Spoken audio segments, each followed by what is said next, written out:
I can't leave the sport without being a world champion. Like, I can't live with myself. Emotionally, this is rock bottom. I have to come back from here, and fortunately, I do box my way into fight for now the WBA world title, and it was now or never. Finally achieved that dream, you know, 4th time of trying, become world champion. St. George Groves, one of my most favourite fighters to ever watch, and he persisted to reach his goal until he reached world champion. He had monumental fights against James DeGale at the O2 to win the British title. He had 2 legendary fights against Cole Froch. There was a bitter rivalry, and in their second fight at Wembley Stadium, they sold over 80,000 tickets, which set a new record at that time. And then finally, on the 4th attempt, he won his world title against Chuganov. He's retired, all intact, still very healthy, devoted to his family, and also does a bit of TV boxing commentary on Sky Sports and BT Sports. George is a great guy, legend in the sport, and someone that I've got to know via this podcast episode. I hope you enjoy it. Please subscribe and be happy, never content. Okay, welcome back to my podcast, Stephen Sulley Study. I've got tremendous guests in front of me. George Groves, world champion, former world champion. I mean, so many accolades to even to name, but had that famous 2 fights with Froch, James DeGale. You had some other incredible fights. I think one of the things I love about your story is your perseverance. Obviously, you had a setback with not winning the world title against Froch twice, Badu Jack, and then on your 4th attempt, you came back and won it. And I was saying to Chris just even before we started this podcast, so many boxers probably would have given up on the 1st attempt, definitely the 2nd attempt, but to go on to your 4th and then win it, and win it in such good style as well, is so inspiring. Part of my reason why I've done this podcast, George, is because when I was at school, I was a bit of a flop. I never sort of bunked off of school and done all that naughty stuff, but when I was in school, I wasn't really tuned in. I didn't really like what I was being taught, and I certainly wasn't very good at communicating. Had there been podcasts and good interviews back then, it might have given me a bit of direction. So my ambition is to interview people like yourself, go-getters, athlete winners, to inspire the young demographic, a young male, young female, and hopefully give them a bit of like motivation, inspiration to their life. So anyway, with that long introduction, St. George Groves, thank you very much for your time and welcome onto the podcast. No, thanks for having me on. I'm looking forward to it. Good stuff.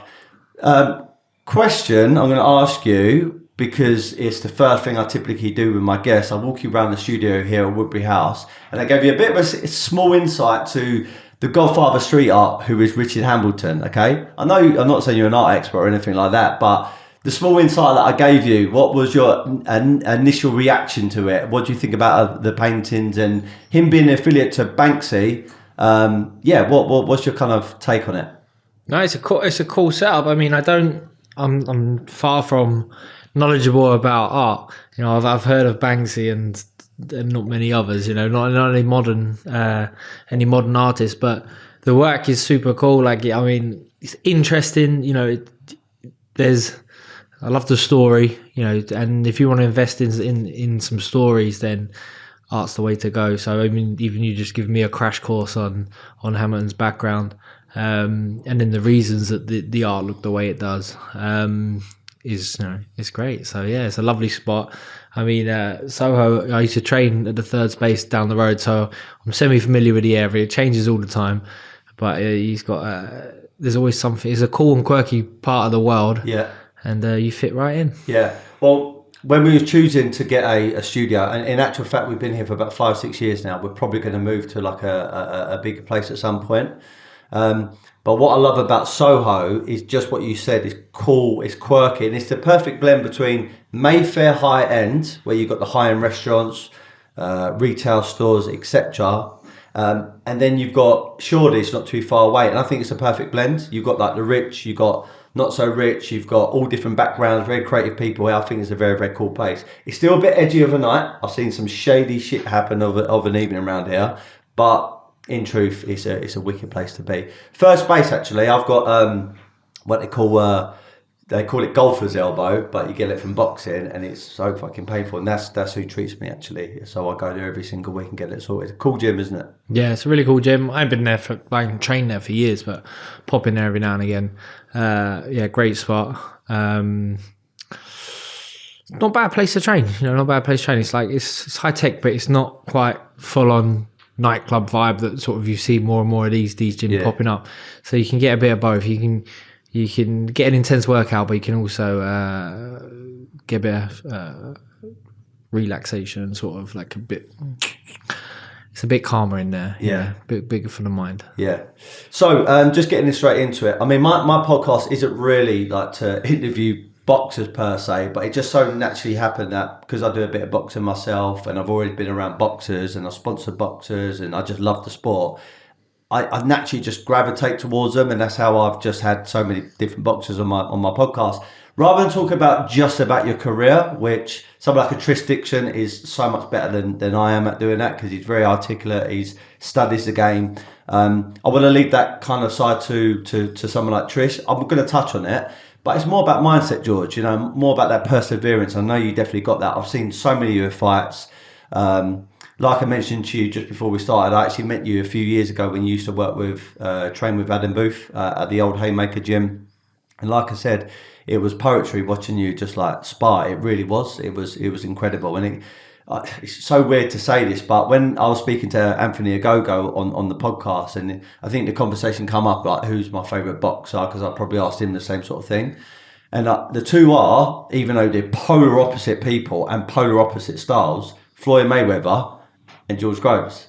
It's like Floyd Mayweather is a perfect defensive, talent. Should I use the word talented? Like very educated kind of sports IQ boxer. Like just knows how to take all your strengths away from you, and then yourself like the right hand that used to have the knockout power. And I think if that blended together, that would be like almost a superhuman. So anyway, boxing. You wasn't a boxer at first, was you? You was a kickboxer, right? Yeah, so started kickboxing first. I think I was too young to box. So competitive boxing starts about 11 years of age, and I was 7 at the time. So my dad took me to a local kickboxing club in Fulham. I used to live in Hammersmith. So we did that for a few years. At the age of 10, I started boxing at Adele Youth ABC. Did both for a few years, and then about 13 decided to just concentrate on boxing. Always wanted to be a boxer, always dreamt about being a boxer. Fortunately, I was pretty good at boxing from the get-go, so it captured, my imagination. It was my be-all, end-all. Nothing else really came into the picture. Nothing else really came close. Some stuff suffered for it. Definitely other sports. I used to be a good all-rounder. Now I'm probably pretty terrible at everything because all I did was boxing. Even being at school, your education had to take a bit of a back step.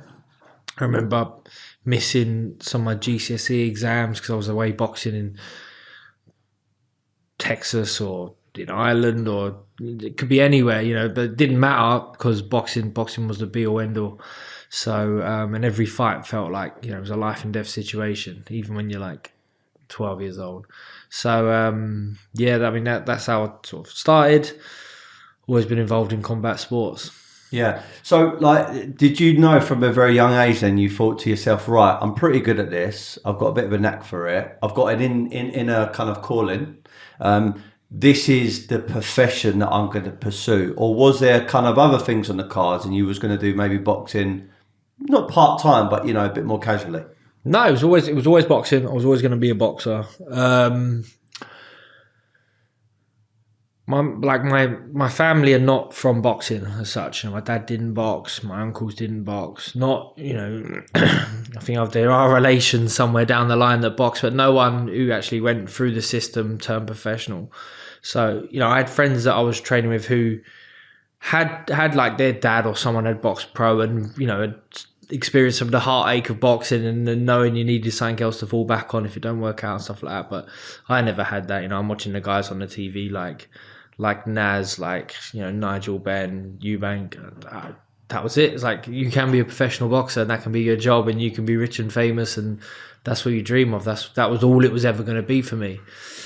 And I was pretty good as a kid, I started off really well. I won everything as a junior. I think I went 28-0 as an amateur, which was like bizarre. No one did that, you know, as a kid. It was only once I started boxing for England and traveling the world where you're meeting like other exceptionally talented kids, you know, Eastern Europeans who are 16 but they look 30, you know.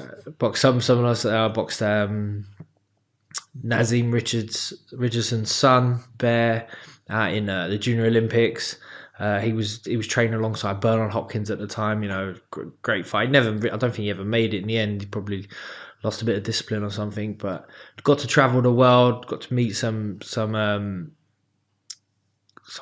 brilliant boxers, fight some of them, see some of them, and it was inspiring. I remember my dad telling me at the time, like, you're going to places that, you know, no one would ever go. You know, we were going to Bosnia, like, after the war zone. I was just going to say that, actually, because when I was listening to one of your other interviews, you mentioned Bosnia, Finland and places like that, which people would go to Finland, but Bosnia is almost like you probably would never go there, even still today, because what does it really have to offer? Now, I'm saying it in a naive way because there might be some really cool stuff over there, but to go there as an athlete and to do what you love to do, but then also see part of the country. I mean, what a great feeling.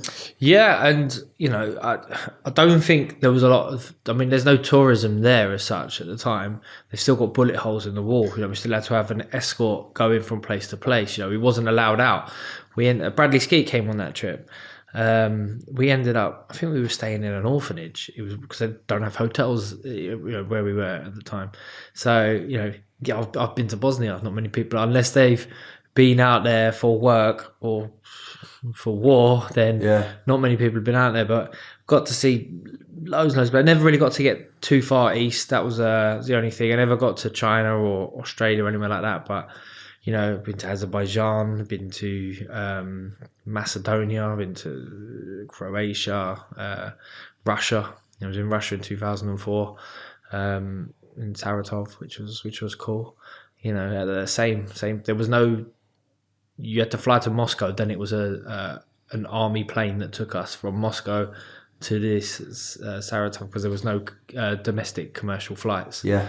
So it was cool. It was really, really cool. Got to see the world, get some experiences, and now more than anything, it's just a cool thing to add to a conversation. You know, when you're talking to other parents in the school queue, and there might be one who's from Azerbaijan, and I say, oh yeah, I went to Baku in 2004, and they're like, really? Why'd you go there? Yeah. And I'm like, oh, I boxed out there.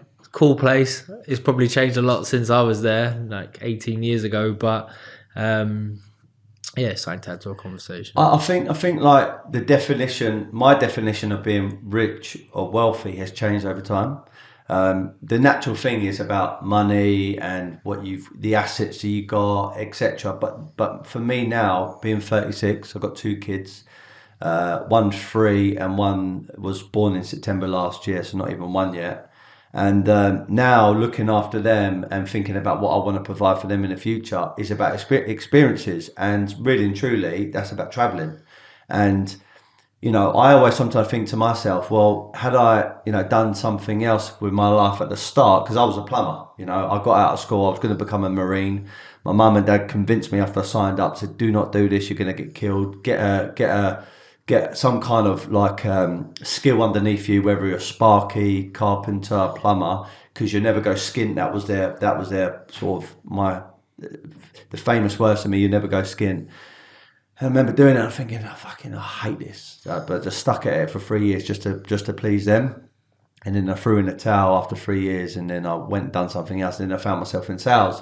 But I always look back and think, you know, like even boxing, I've always had a passion for boxing. And I'm not saying I could have been like world champion or anything like that, but just maybe if I dedicated, I could have probably like toured the world as well. And now when you think about what you've done, you know, as an amateur and also as a pro, forgetting about the belts, forgetting about the arenas, forgetting about the good stuff that you bought and the assets, etc. You must look at that and think, wow, like that's fucking amazing. I've travelled to these places and that's given me a lot of like life lessons, skills, characteristics. Do you ever recap on them, those places that you visited and think that? Well, yeah, definitely. I think it's tough. Like it's real tough. So you know, you have to mature with the experiences, and in terms of for there and then for your boxing career, which then obviously reverberates into the rest of your life. But that's where you're built. I talk now about how to become a champion. That's my talk, how to become a champion. And there's two things that I worked out with the pillars of becoming a champion. One is unwavering self-confidence. So you need to back yourself every time on everything that you know you're capable of achieving. And the second is resilience, because it certainly will never always go your way. Even fighters that we see now who feel like they've been looked after at every step along their journey, they've had to face something that they've had to overcome. So, and then I developed these traits that come off them two pillars, but it's confidence and resilience. And they were kind of built, being 15, 16, 17 years old, you are out in we're going Morocco, Agadir, Morocco for the World Championships. You got to get out there, you got to make weight. I always wanted to lead from the front. So we used to have like a captain, like a team captain. Most of the lads probably didn't give a too bother about it, but I desperately wanted to be captain, man. And I thought and I was each and every time. And the main coach, Jim Davison, was a great coach. He really liked me, and he could just see that I wanted to give 100% into everything, every session. It was a must win. So you're competitive. You're in there with a group of lads. They're the most talented kids in the country. Some have your mindset, some don't, but you kind of end up pushing each other along. We'd get up there, wake you up at 6 o'clock in the morning, and we're going to do a track session at Crystal Palace. So you're down there, and it's like, it'll be some sort of sprint session because you're only fighting 3-4 rounds. But I'd leave it all on the track that morning, and then you got another session at 10 o'clock, and then you got another session at 3 o'clock, and they end up like it's not the most clever way to train, but at that age. What I realised was, in hindsight, I was actually probably developing my mind more than my body. So, sure, I'm building my body to be resilient, tough. When you're a fit kid, that fitness you carry into, being an adult.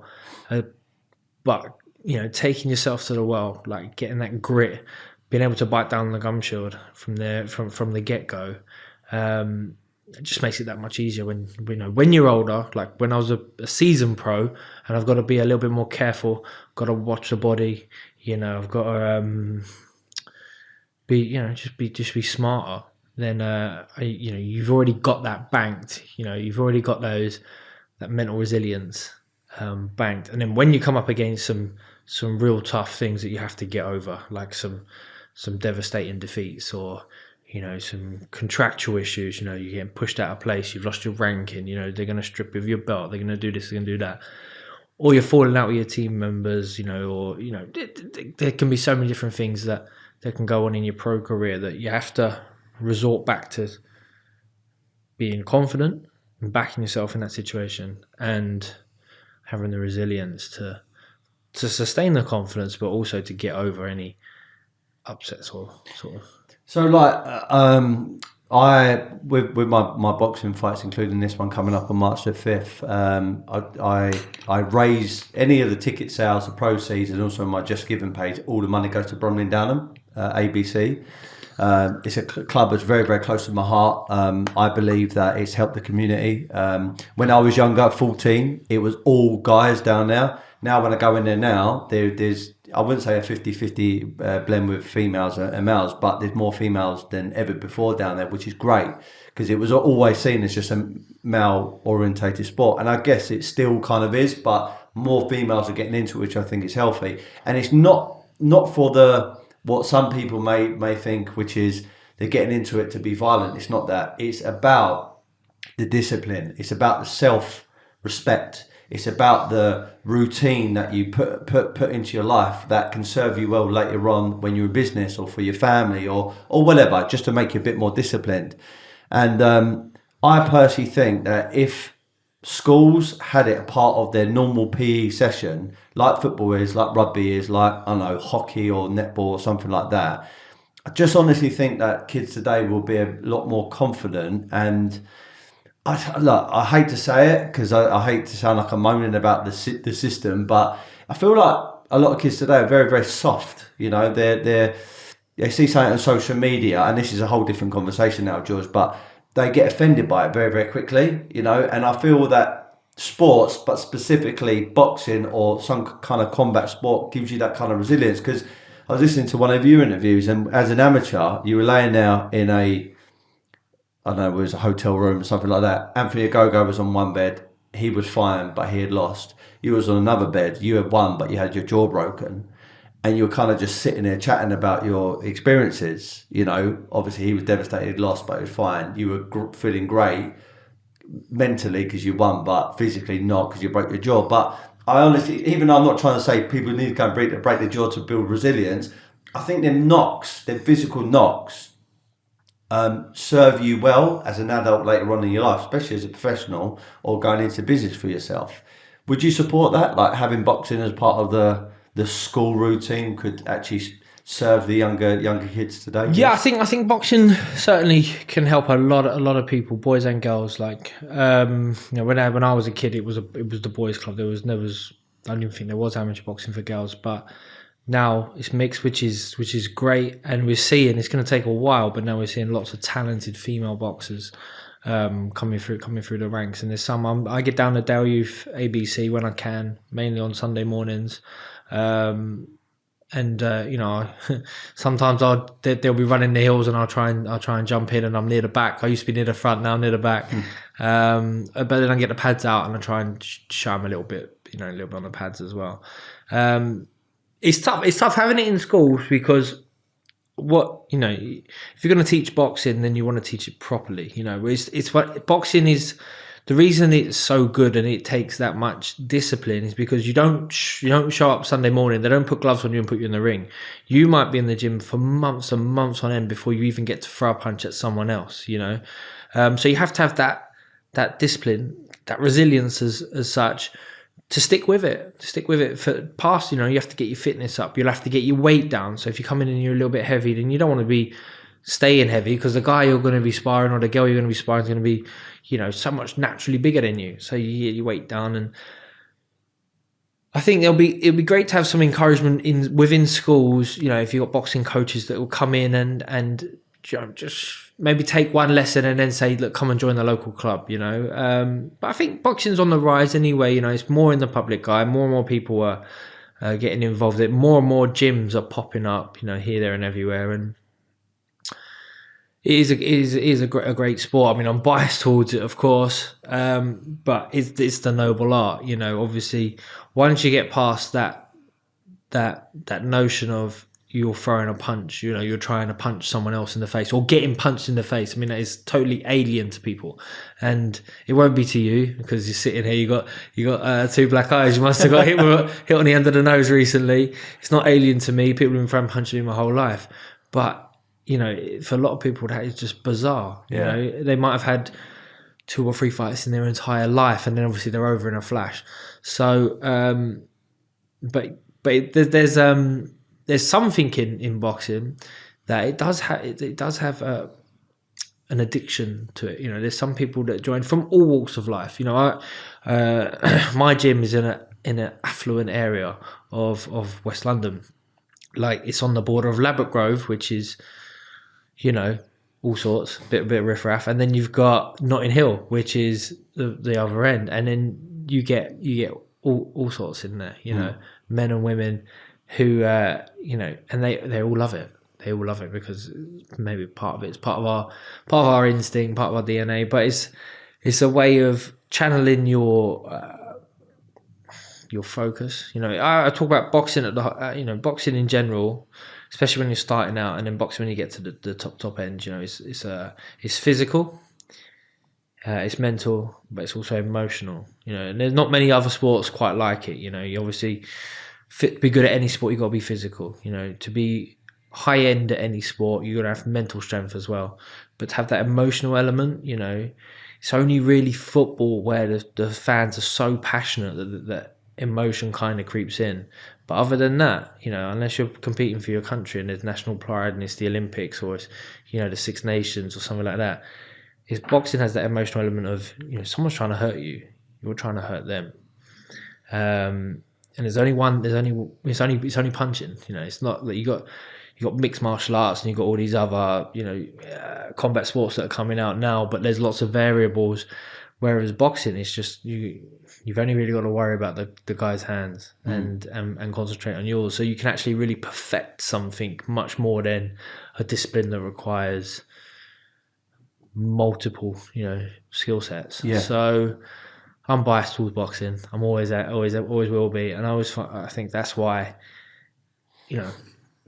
I was at the London Ex Boxers Association Sunday, and they're handing out awards because they've been 50 years they've been running, and it was a community that was set up for ex-fighters to have something to belong to at the end of boxing. And that's kind of like what you realise boxing can give a lot of people is, we are tribal people, I believe. We want to belong to a tribe, Yeah. Whether it be your local football team, whether it be just your local town, someone you can relate to, and boxing clubs, first of all, it's your boxing club, and then it could be just boxing in general, because it still feels like when you're an amateur boxer, it's still pretty niche, because not everyone in your class is going to be doing boxing. They might watch boxing on the telly, their parents might be boxing fans, but the likelihood is that have they done any boxing? Probably not. And then if you do get someone who can come into schools and they might show them a little bit, or they might just encourage them, to come down the local gym. That's usually how these things happen. It's word of mouth. A friend will take a friend, and 3 of them will show up, because it's kind of intimidating sometimes walking to the boxing gym on your own. And then out of them 3 kids, there's only one that sort of gets the bug, gets hooked, and the other 2 fall away. But he's in the championships, and he's pushing on. So. Yeah. So my dad was had 6 brothers. There was 1 sister. They lived in East Dulwich, and back in East Dulwich, it was. Parts of it still now is rough, but back then it was really rough when he was younger. He used to go to a school called William Penn, which I think turned into Dulwich High, and then it got shut down because it was too rough. And I'm still today at 36 years of age. It's like I'm 12 or 15 or like a teenager. I love sitting there, especially if we've had a glass of wine or something like that, and pick his brain about the old school days. I'm really obsessed with it. I kind of like how they were a bit kind of rough but very respectful. He said, like knife crime, he said, never used to happen. He said it wasn't a thing. You would have a punch up with someone, you literally meet, have a punch up, and that was it. And then it was the end of it. And he said that was kind of the culture. And in school, boxing was part of it. Teacher used to pull him out all the time. So you've got a problem with him, get in a ring, have a boxing fight. It was controlled, and then that was it. And then they had respect for each other. And different families got to know which family were a bit game and a bit rough, and which ones weren't, and that was it. There was no kind of bullying. And look, I'm not saying it has to be like that. I think there could be a perfect blend between the two. But again, I sometimes look at people, look at some of the younger demographic, and think, fuck, you get so offended quickly. You get so upset quickly, and I feel like if you just learn something like boxing at a young age, it will give you that bit of resilience. So that's my rant on that subject anyway, George. All right. So look, your mindset, like you said, the emotion, the will to win, everything else. Your family are not from a background like boxers. So your dad was a painter and decorator, a bit of an artist now, and you got 2 brothers yourself. Where did this kind of determination come from? Was it something which you were born with naturally, or did you get it instilled into you over time? I'm not entirely sure. I wouldn't say I had pushy parents, but my dad, my mum's definitely not pushy. My dad maybe a little bit more pushy, but he just always encouraged me, and then left me to my own devices, at the same time. So if I needed help, my dad used to take me to the gym when I was too young to go by myself, but then as soon as I was old enough to go by myself, it's like, okay, you can go. There was always that encouragement from him, which was great.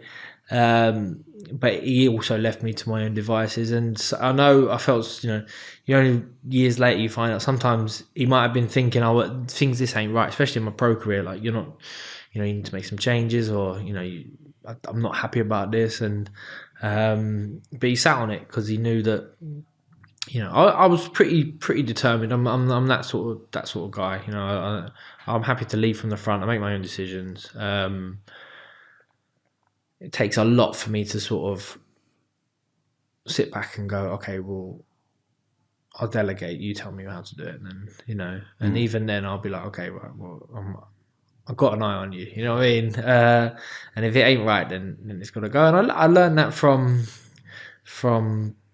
previous experiences, relationships with people. But I was fortunate enough I walked into the Dairy ABC, and it was a successful junior amateur boxing club.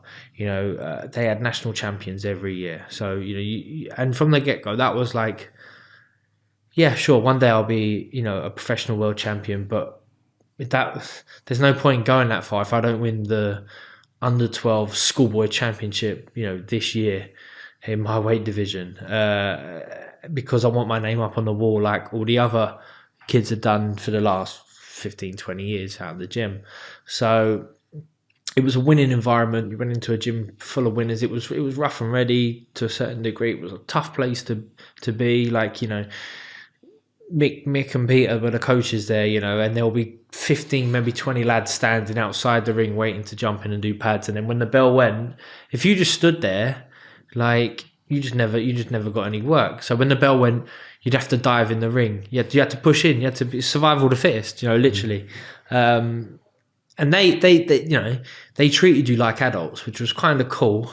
I mean, there was loads of foul language in the gym. You're a kid, but I ain't gonna take this to school later, and I definitely ain't gonna say it in front of my mom, but it's kind of cool here, like you're allowed to swear, you're allowed to, they treat you like they treat you like grown-ups, but they could afford to do that because, as you say, you got that discipline. You're still there to train. You still, if you're overweight, and Ernie Harris was the club secretary there, he used to do the weigh-ins and that, and he would do the matchmaking. So.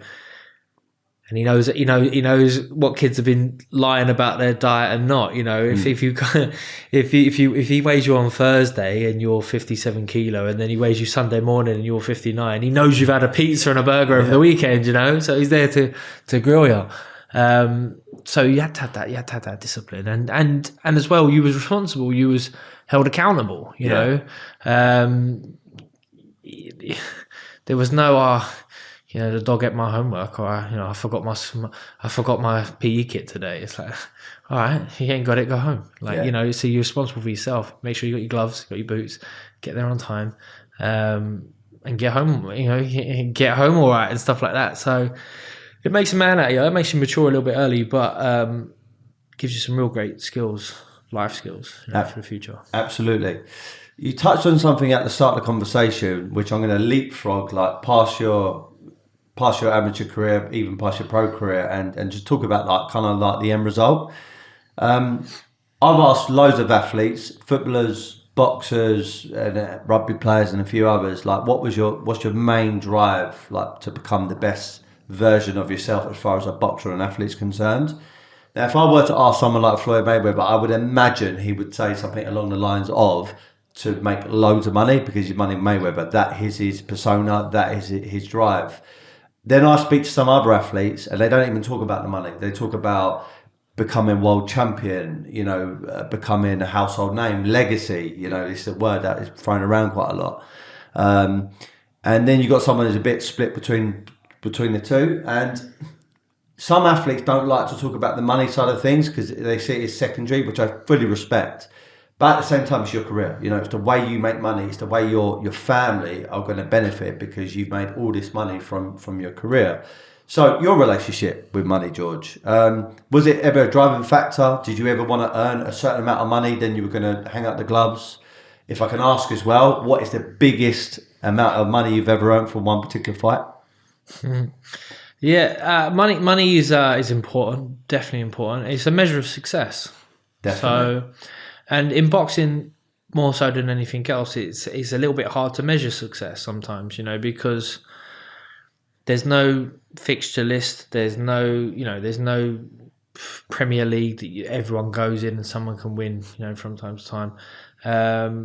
It's public opinion, and if you're someone like me who's been through the mill on the public opinion, it's tough to measure that success. So for me, when I first started out, it was I want to be a world champion. Everything else will come with it, I have a flash car and a big house and all this, but that comes because you're a world champion. And then as time goes on, you realise, well, anyone can become a world champion if the time's right. That's not the be all end all. And I want to leave the sport financially secure. I want to have my mortgage paid for. I want to have some assets. I want some money in the bank. I want a family. I've got 2 kids. I want them to set them up for life as well. And then I end up losing my first world title against Froch, controversially. I have a mega rematch where I'm going to eclipse the first one. It's going to be so big. It's a post-war attendance record for boxing. It's the biggest fight in British boxing history. I'm going to win, and then I lose. I get knocked out. Spectacularly knocked out. Oh, it's so frustrating because look, I'm one of your biggest fans, mate, and I know you don't know this until now, but fucking hell, rooting for you in the first fight, you're winning it. He got stopped way too early, and then the second fight you're winning as well, in my opinion, and then the punch just caught you, and it is what it is. But sorry to interject there, but I feel like, no. I'm very passionate about it. I'm not here to pull on heartstrings. I'm not here to pull on heartstrings. So it's like, right, now I just need to become world champion. I'm walking around thinking I'm a world champion without the belt. My next fight is for an eliminator for WBC. By the time that fight comes around, the champion's now Badu Jack. It's like, right, no one cares now. You go from like it feels like the whole world cares. The spotlight's on. It's the biggest fight in history. And then it's like, well, I'm fighting on the undercard, a Mayweather undercard, on a fight that no one cares about for Mayweather. Way out in Vegas, September. I think. Was it Berto? Yeah, Berto. So he's like, this is post Pacquiao, Mayweather Pacquiao, like that. Once the dust had settled on that, it's like no one really cared about Mayweather. Did it? I mean, I know you're a big Mayweather fan, so you probably did. But it was almost like just seeing his contract out. Yeah, well, that's what it was. And he picked Berto. I can't remember who were the other candidates at the time, but Berto was there. He could have fought Garcia. Yeah, Garcia. I think there was a couple of better options, but he chose Berto. He's a clever man, a very clever man. So it's an easy 35 million or whatever we got. Yeah. We got Badu Jack. So I think I was probably the favourite to go into that fight. Definitely in Britain I was the favourite, but Badu Jack's a very good fighter, a very well-rounded, solid performer who had learned his craft. He was a student of the sport, took himself away from his comfort, lived out of Vegas in the Mayweather gym, sparring the best guys coming through. Had a bit of a dogged way to the top. Finally got there, and he wasn't going to give it up to me. Lose a split decision away from home, and that's the new rock bottom, And now, how do I measure success? It's like, well, look, I'll tell you one thing. It doesn't matter how many pound notes I've got in the bank. I can't leave the sport without becoming a world champion. And it was a full circle, back to being 7, 8, 9, 10 years old, where the dream was just to become a world champion. Had to, go back to the drawing board, make a few changes, not to rush things, but the time is ticking. And talked earlier about being physical, mental, and emotional. Now, emotionally, this is rock bottom. I have to come back from here, and fortunately, I do box and work my way into another position to fight for now the WBA world title against a Russian guy called Fedor Chudinov. He was the champion before. He lost it controversially against Felix Sturm, I think, or someone who then tested positive for a banned substance. So really, they should just give him the belt back. But, we both fought for the vacant belt, and it was now or never. Because if I don't win this one, I'm not sure if I could have emotionally come again. So the pressure's on. I can't leave the sport without being a world champion. Like I can't live with myself. So it's got to happen. It's got to be done. And fortunately for me, in that fight, I overcome my second broken jaw of my career. A few other bumps and bruises along the way, and get a 6-round stoppage win, and finally achieve that dream. You know, 4th time of trying, become world champion. So it was a real special moment for me, and that's kind of how I measured success. Once I'd done that, then I knew my days in boxing were numbered. You know, fortunately for me, I'd signed into the World Boxing Super Series, which was a tournament where I was going to go in at #1 seed. I won't tell you how much I got paid, but I got my career highest purse in that tournament. What, even tops, like, for example, Froch 2? Yeah, Froch 2, because I was on the arse end of the split. So it was, he's the champion, Froch. So people say, like, it doesn't matter about losing that first one because it set up the second one. It's like, yeah, but I'd like to have gone into that second one on the champion split.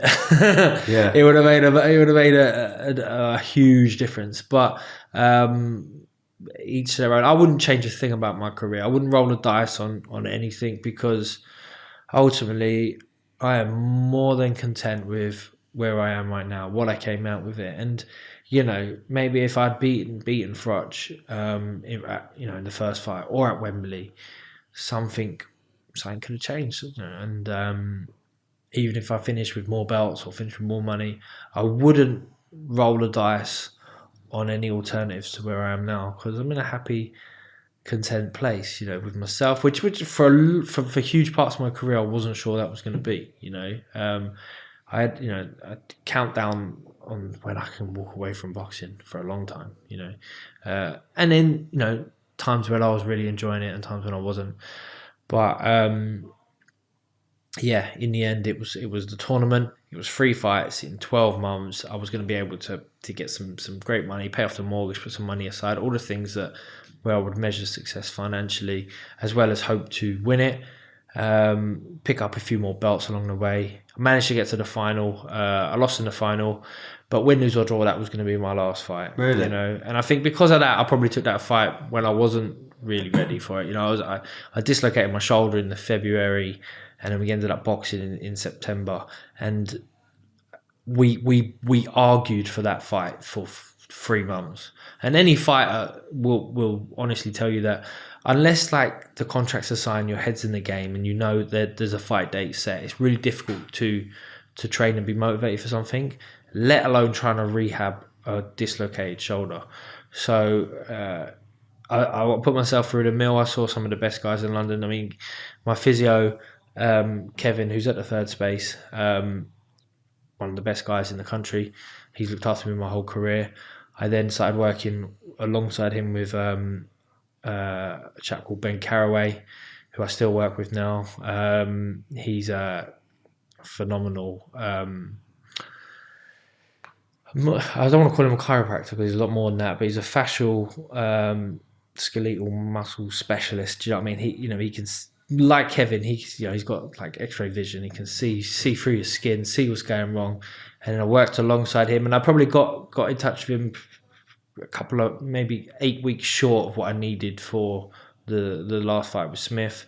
The shoulder wasn't quite right because I was missing a lot of sessions. My weight wasn't quite right. I had no sparring, but I knew this was my last fight, so it wasn't going to be no excuses. And even now, it sounds like I'm moaning, and I haven't got any excuses because I wouldn't have changed it for anything. I'm like, well, I genuinely believed I was going to beat Smith. I thought I'm fit enough, I'm good enough to beat him. And you was, yeah. But, I got, it wasn't enough on the night. So, and Smith's gone on to show that he's a real good fighter. He didn't perform against Alvarez, Canelo, but now he's up at light heavyweight. I think he was pretty weight drained at the time, and now he's up at light heavyweight. I'm expecting some huge things from him in the time to come. So, but yeah, that's kind of where we measure boxing, where we measure success. I want to actually come back to some of them fights, or things that I would have liked to see, and I would like to see you against Alvarez, people like that. But before we get onto that, the reason why I mentioned about the money side of stuff is because, like you said, it's the way to measure. in business. Yeah, you could talk about, oh, we've done this and we've done that, but really and truly at the end of it, it's down to your profit and loss, isn't it? That's how you measure how successful a brand is. So I always like to ask athletes, because typically when you become world champion or you're a premiership footballer, you know, there is big money involved. And like most of us, including me, I'm not from money. My dad was a glazer. My mum was like just doing odd bits and pieces here and now, doing a bit of cleaning for her mates, etc. And in my early 30s, I've become a salesperson for a company for financial products, and I ended up becoming a bit my calling, to be honest, and I've become pretty good at it, started making money. And I started doing the natural things as a young man with money, bought Lamborghinis, all the watches, and ended up buying a property, not because I really wanted to, because my mum and dad kept nagging me saying, stop buying like Lamborghinis or Ferraris, end up buying some properties, and it was a really, really good move, but thanks to them. And then like things change, and then you lose a bit of money, and then you realise what a stupid twat you was with money, and on reflection, hindsight, what you should have done, etc. And now building this business since 2014, a lot more mature with it. And I like to get in the mind of athletes who've made a lot of money and now what they do, because unlike what I do here, you know, this is going to be around, I'm hoping, for many years to come, 10, 15, 20, 30 years. I might even pass it down to my children. But with an athlete, it's not normally the case. By the time you're mid-30s, sometimes 40s now, you're hanging at the gloves, and now you're looking for a different career path to make revenue. So I've had these conversations with a lot of footballers, and Anton Ferdinand is quite a good friend of mine now, and he actually said, like, a lot of footballers, when he was coming up, they were preyed on by so-called financial advisors because they knew they wasn't very educated with financial products or investments. They had a lot of money, quite gullible at times, and they would just throw millions into an investment scheme, and it never used to pay off, and they used to lace the pockets of the financial advisor, but not so much the footballers. So I'm asking you, as a world champion boxer, you know, household name, someone got a big profile, someone that has been there and done it. Making the money, was there like education behind it? Did you ever have a mindset of, right, I want to put my money here, or did you kind of learn on the job as you went? Yeah, I think so. Boxing, two things. Like, one, you feel like anything you earn is hard fought for. You know, you've had to graft, you had to bleed, you've had to sweat, blood, sweat, and tears for it. So you're not so quick to just hand it over, or you shouldn't be, at least, to someone else because they've got some clever scheme that's going to pay high returns, you know, big investment, and you know you're going to get great returns. So me personally, I've always steered clear of riskier investments, and secondly, with boxing, like you're not on a salary. So footballers, they might be on, I mean, if they have it off and they're on 100 grand a week, you know, it's £5 million a year. But it's almost like guaranteed, unless they're going to kick their cat and get fined for 2 weeks, or or just even if they're injured, if they don't play, the agents involved in football get you such a great contract that you've got that security. So maybe that allows them to be a bit more frivolous with their money. Plus, as you say, footballers are young. You know, they're in a team environment where it's a bigger team environment than boxing. So, you know, it might be this one's doing well, or this one's doing that, or they want to do this investment, or let's set something up together, or they just want to keep themselves busy and occupied. You know, I think with football, there's a lot of travelling. Although they play a lot, don't think they can't possibly train as much or as hard as boxers do. We'll be in the gym two times a day, so 6 days a week. You know, and then you're so tired you can't bother to investigate in anything. I've got in business, like, not a lot. You know, I invested myself into boxing. I've got properties, and I've got money set aside, and that's it really. And there's some interesting stuff that's going on, and I still haven't really sort of thrown myself into that. Might learn something today. I doubt I'll buy an art piece off you today, but I do like them. They look pretty cool. But who knows? I'm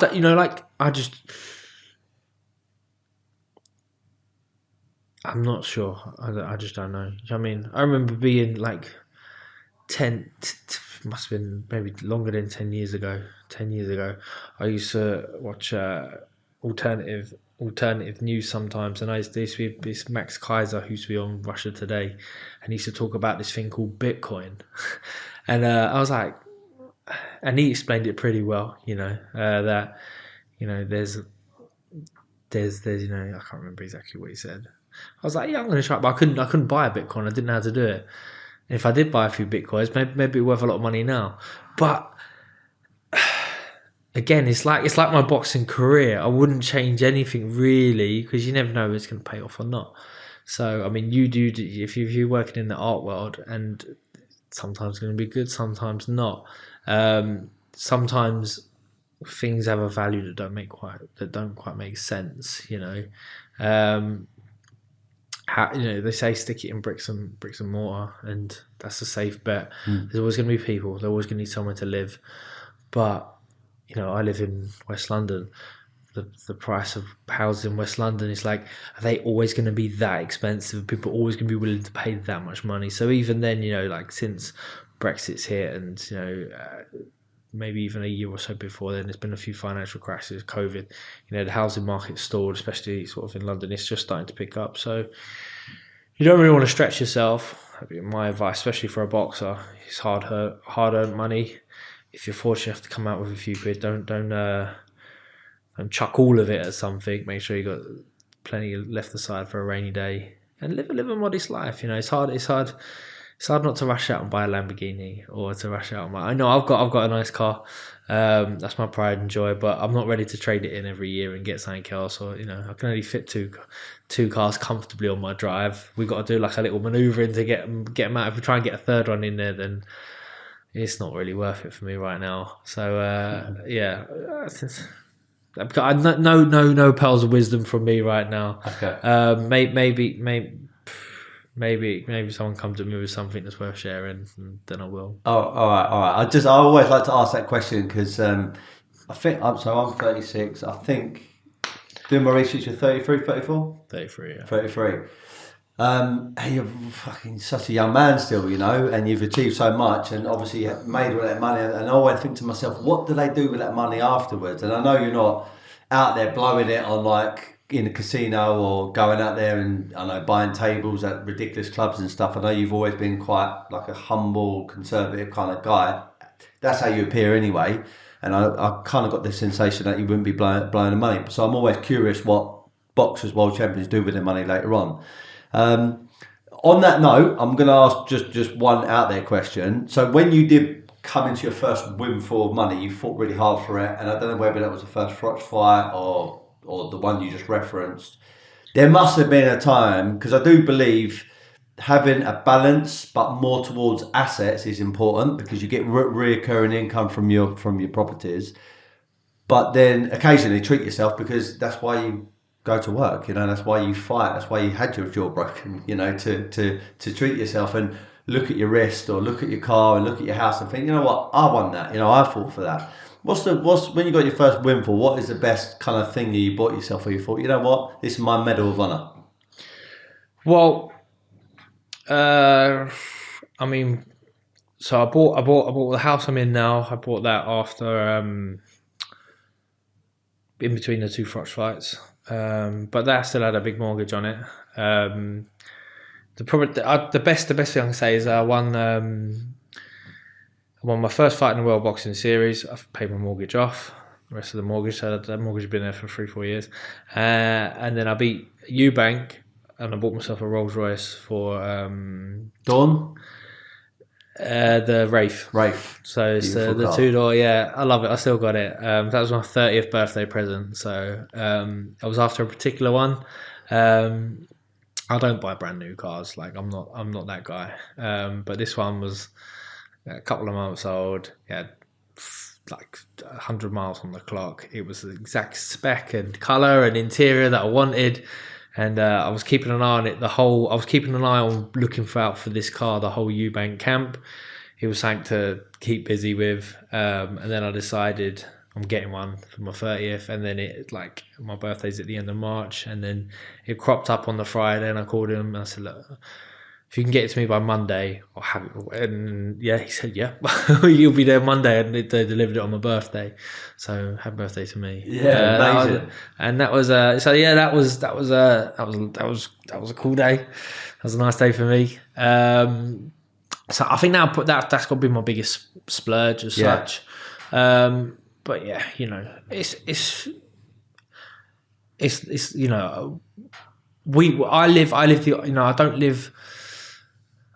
I do live a flashy life to a certain degree, but it's not fur coat, no knickers. Do you know what I mean? I haven't got a car that I'm leasing that I'm going to lose in a couple of years, and I'm renting a house that I could never afford. You know, I live in a house that's mine. You know, I live in an area that's nice, but you know, I'm not living. I ain't got a penthouse, you know, on Mayfair that I'm renting and for a limited company that's probably going to go bust one day, you know. And people think I've got more money than I actually do.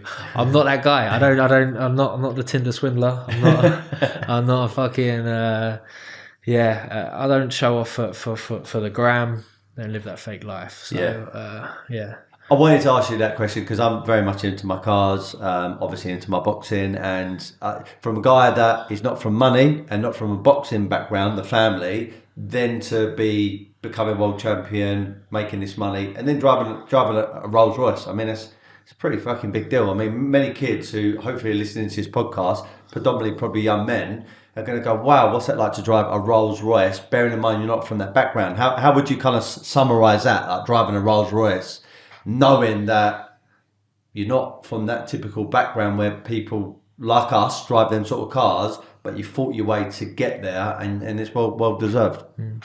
No, it's lovely. It's great. I mean, I'm from a humble background. My dad was a painter and decorator. My mum, not, you know, she worked, but she stopped working when, you know, when she had kids. They live in a housing trust house. You know, I never grew up on a council estate, but we weren't from money as such. You know, like they lived week to week, and so it's bizarre. You know, what I could make in a fight could be more than my dad will make in a lifetime. You know, a lifetime of work. Incredible. And my dad told me when I was a kid, don't work on a building site. So probably the polar opposite of what you want. Because how's your day at work? Dad, shit as usual. So he used to say, like, and it was like, Dad, stop moaning. Like, I know he used to enjoy it. He used to have his camaraderie with his pals, and he had it all his own way. He'd leave on, he liked, my dad gets up at the crack of dawn. He used to get up at 4 a.m. Not because he had to, just because I think that's just what he was like. He'd drink about 8 cups of coffee, leave the house at 5:30, he'd be the first one on site, but then he'd want to be the first one to leave as well. He used to like to, he's eager beaver, like he's always on time. He's always he'd rather be 3 hours early than 4 minutes late, you know. He wants to get in, get done, get home. Stop rushing, Dad. Enjoy life, man. Take it easy. Be in the moment, but he does now. Like he you know, I hope he's enjoying it, but he takes his time a lot more now, which is pretty good. But that was the encouragement from me, and it gives you that, you know, it keeps you humble, gives you that grip on reality, you know. You know, my worst idea would be to run out of money. You know, you've got you end up in a particular way of life, you know. So we have a nice holiday, maybe a couple. You know, I've got a nice car. As long as I can always afford to put petrol in, always afford to insure it, then I'm always going to keep a nice car. As long as the kids go to a nice school, I've got enough money aside that I can always pay for them to go to that nice school. I want to invest in my kids now, you know. Invest time in my kids. That's why I retired at 30. You know, my youngest was months old when I knew it was going to be my last fight, because I wanted to, you know, be around, be there.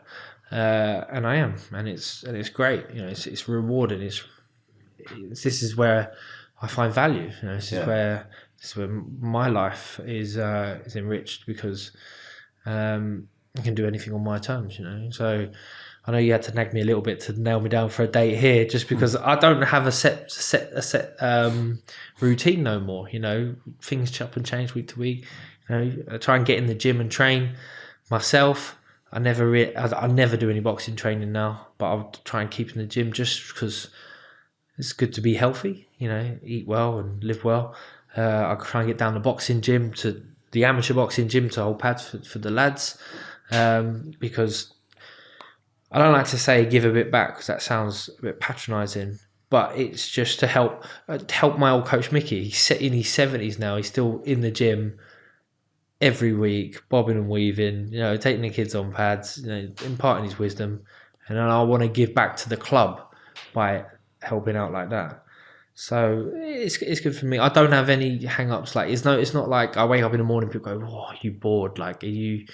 No, I've got little kids, man. They keep me busy. They're in like before I'm awake in the morning. They're awake and they're ready and they're gone. They're ready. And 2 boys, and they're some days it's like, lads, stop fighting, stop arguing, stop whinging, stop this, stop that.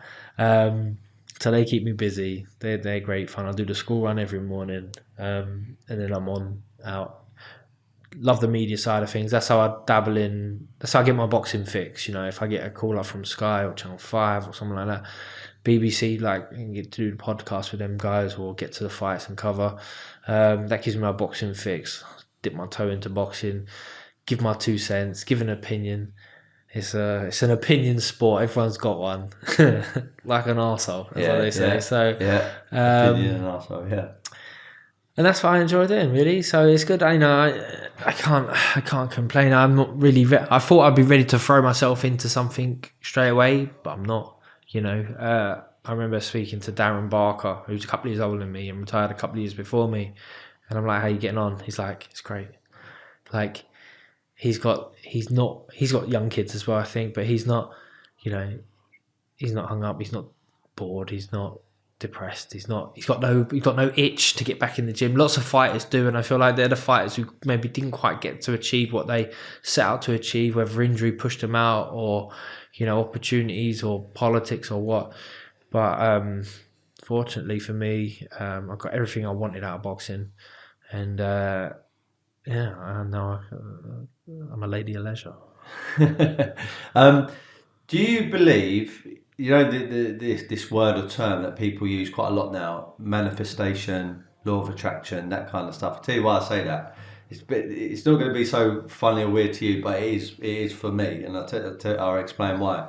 So there's a girl I know called Grace, right?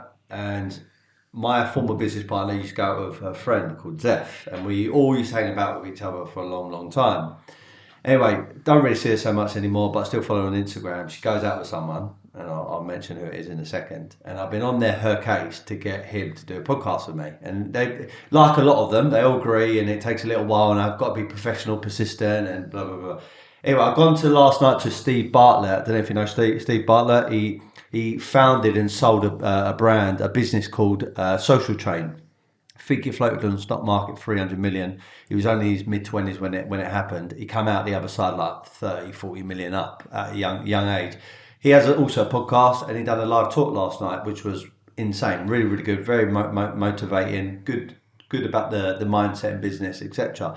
See Grace on the other side. She was queuing up for a drink. I was going to get a bottle of water, and as I walked over, her boyfriend's there. It's James DeGale. And anyway, he turned around to me and goes, "Yeah, sorry, I know." I said, I'll do the whole podcast. I said, "You don't go, you won't guess who I'm fucking interviewing tomorrow morning." He was like, "Who?" It's like, "George Groves." He was like, "You're having a wind up, aren't you?" And I was like, "No, I swear down to you, I'm actually interviewing him." I said, "It's like weird law of attraction. I've been trying to chase him down. I end up speaking to you because of Anthony Agogo."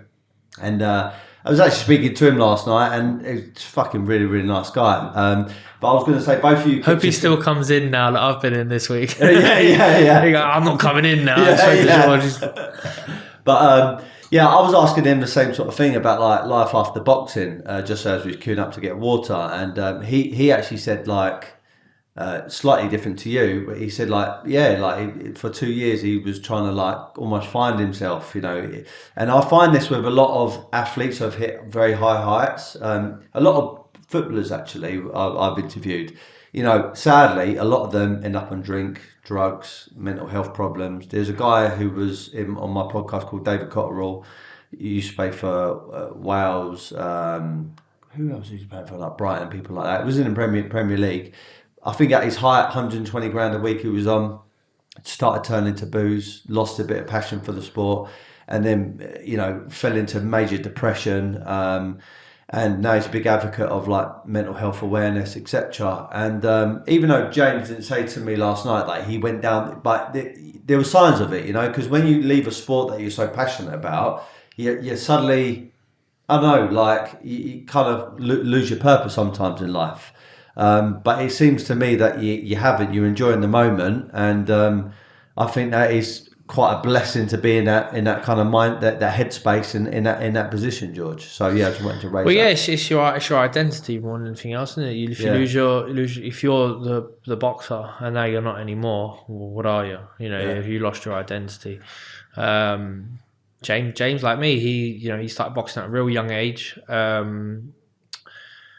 And it was he did it his whole life. He probably did it longer than me, because although we retired around the same time, he's 2 years older than me. So it's, you know, I remember we're not that million miles away from each other. In that I think he's living in West London now. So, and I bumped into him once in a club, and I don't go out often, so that's probably why we never bump in. I think he goes in. I think he likes the clubbing scene a little bit more than me. And I thought, fuck it, I'm going to say hello. I went over there, and I think he wasn't sure if I was going to come and say hello or not.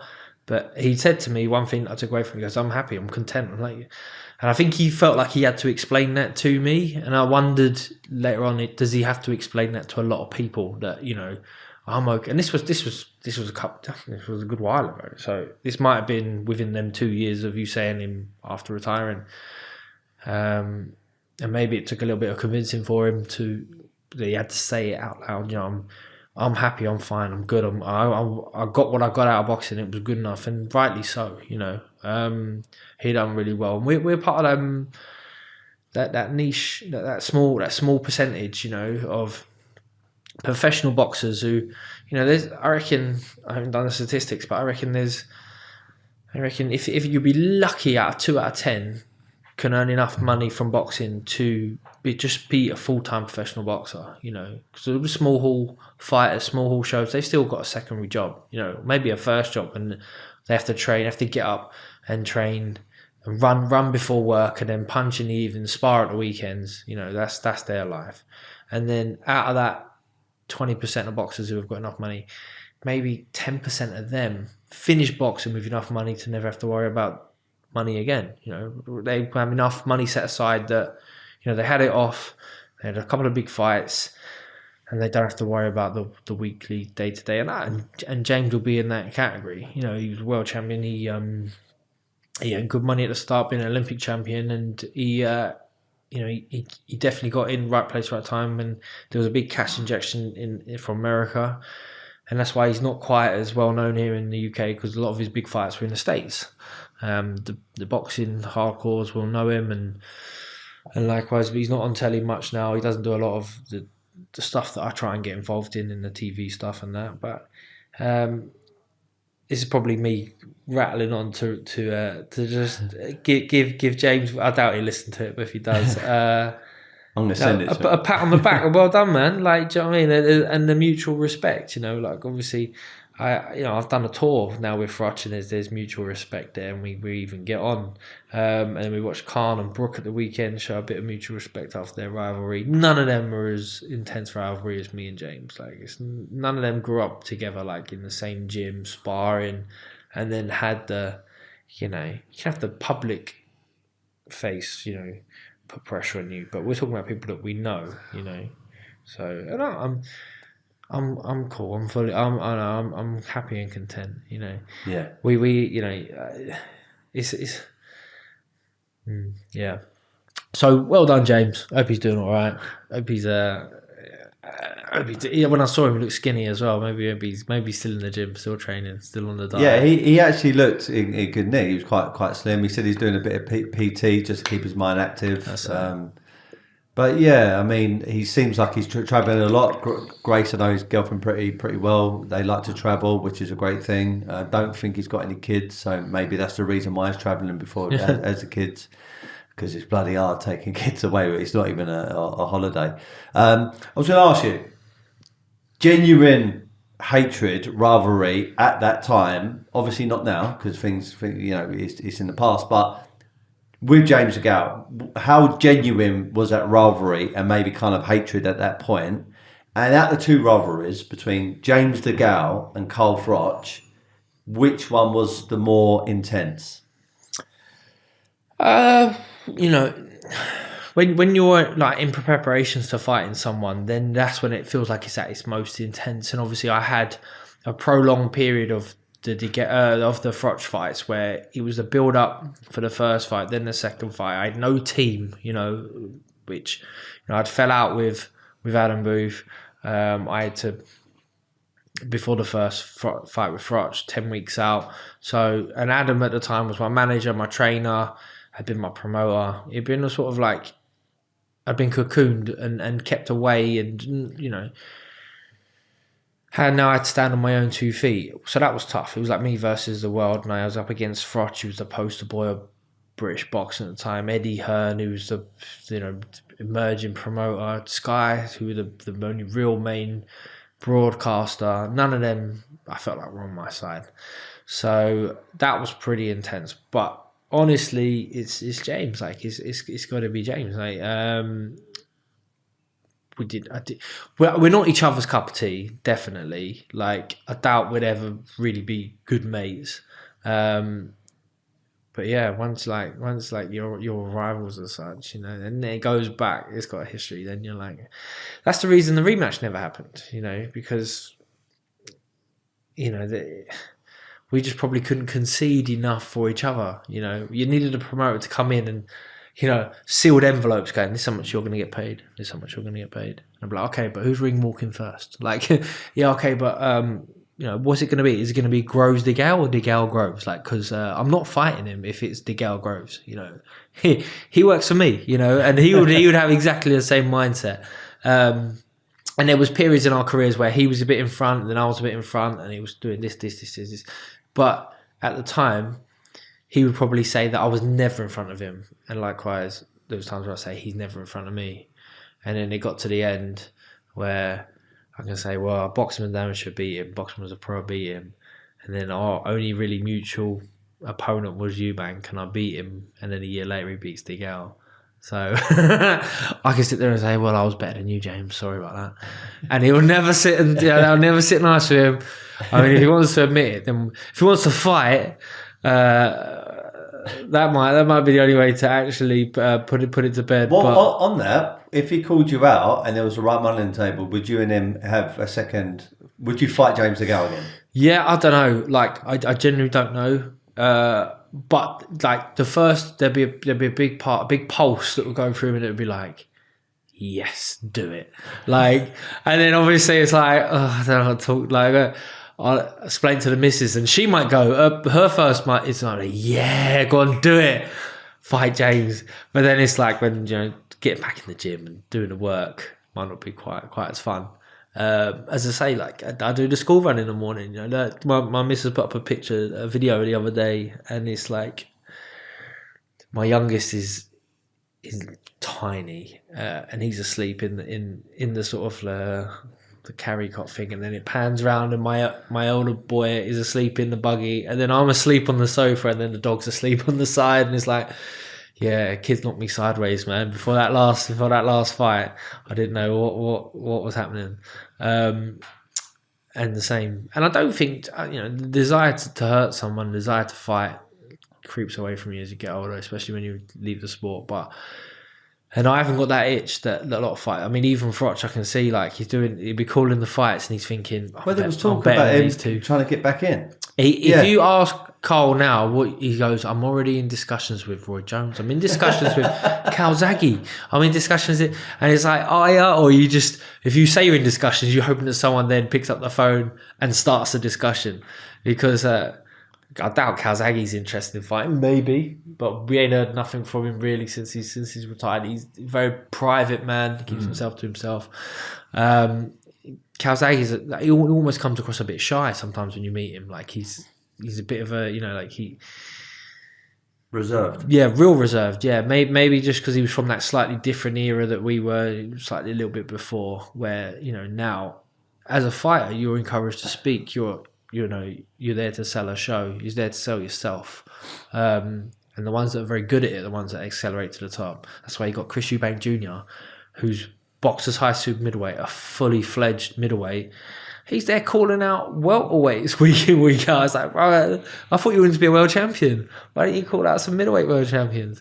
But because he has that because he can be able to sell himself, he might jump in the queue and be in some big fights. But mate, I mean, it's an interesting question for me and James. I'd just say no for now. Someone threw like £5-10 million on the table and said, right, I want you to fight him. And James had the first tweet going back to Twitter and says, George is XYZ. And then there was the money there. Do you think that would be enough to get you back in the ring to fight him? Do you want to put the money up? You stick the money up, we'll have a look. Yeah. We'll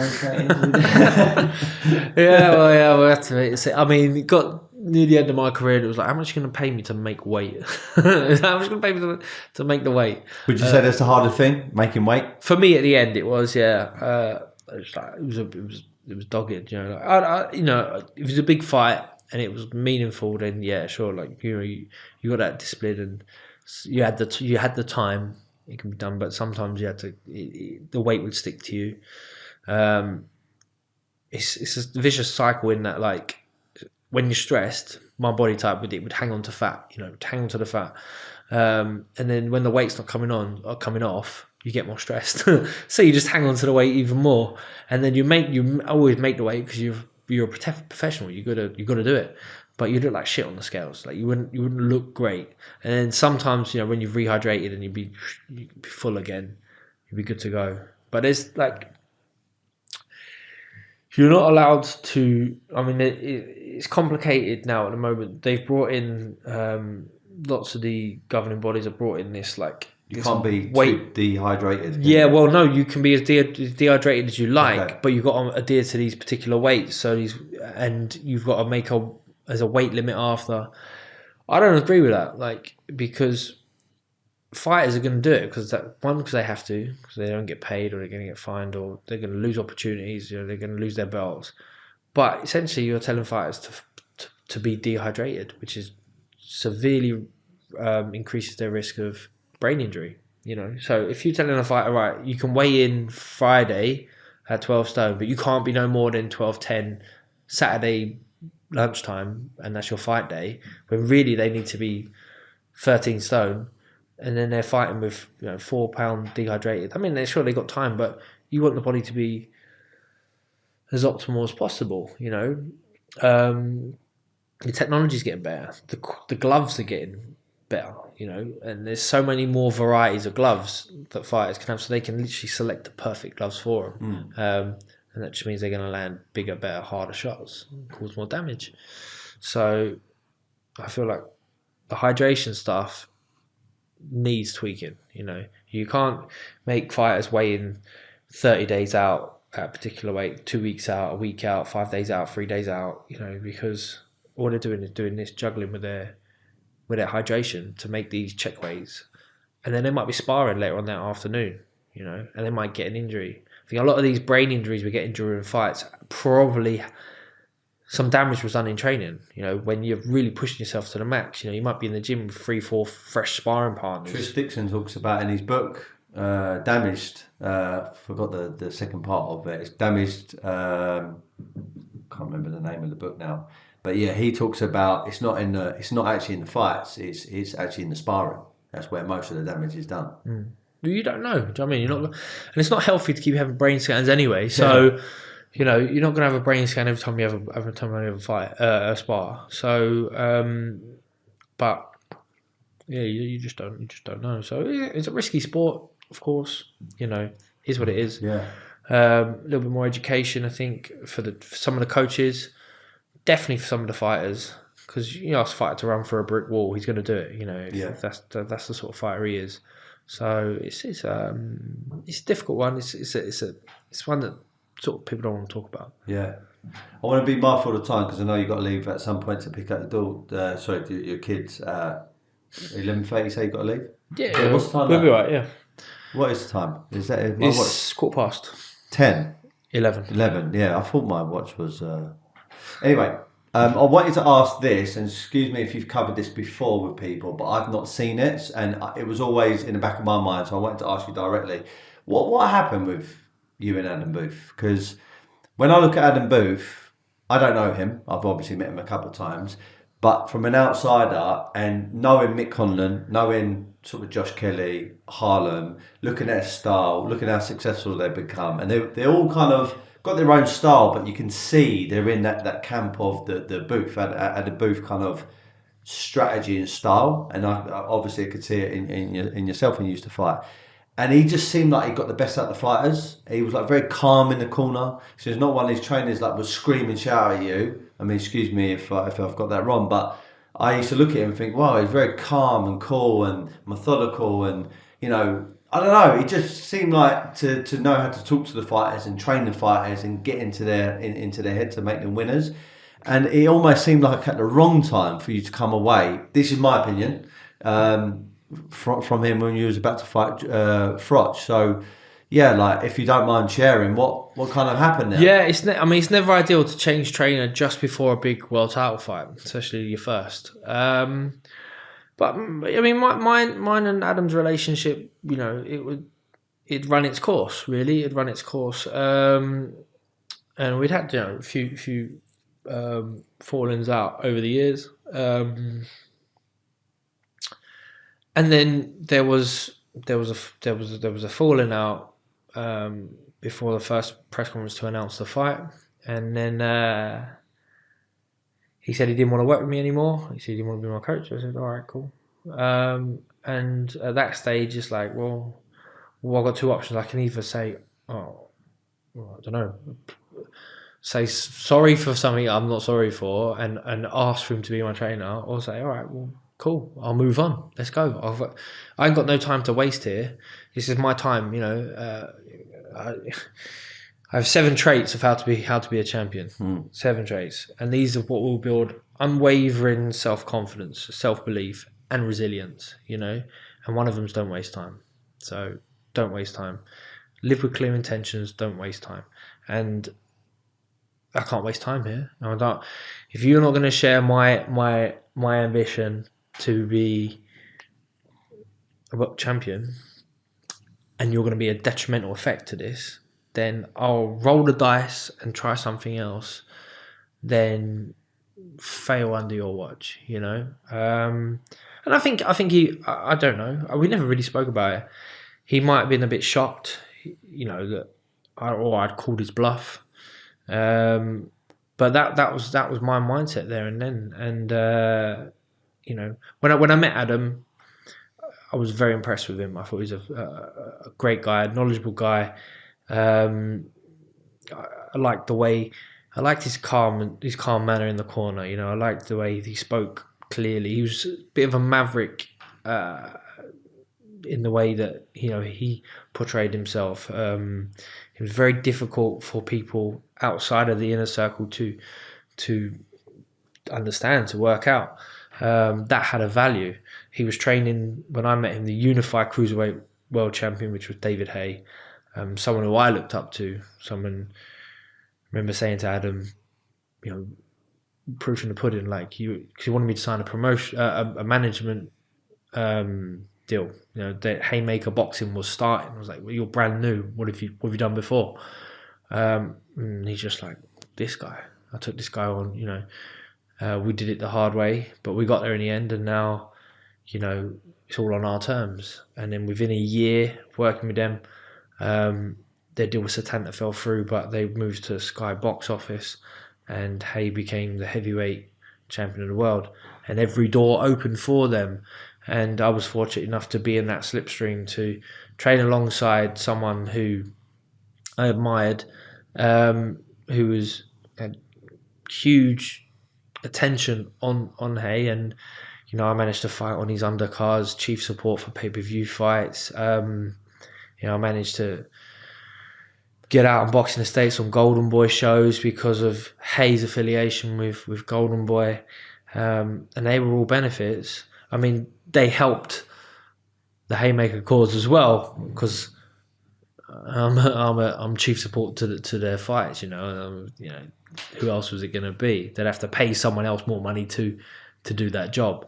So the arrangement was mutual, but it got to a stage with Adam where I'd had the Big Dig Ale win, where I'd followed his instructions to the letter, to the T, and it was perfectly pulled off. It was totally. I'm just interjecting there as a fan.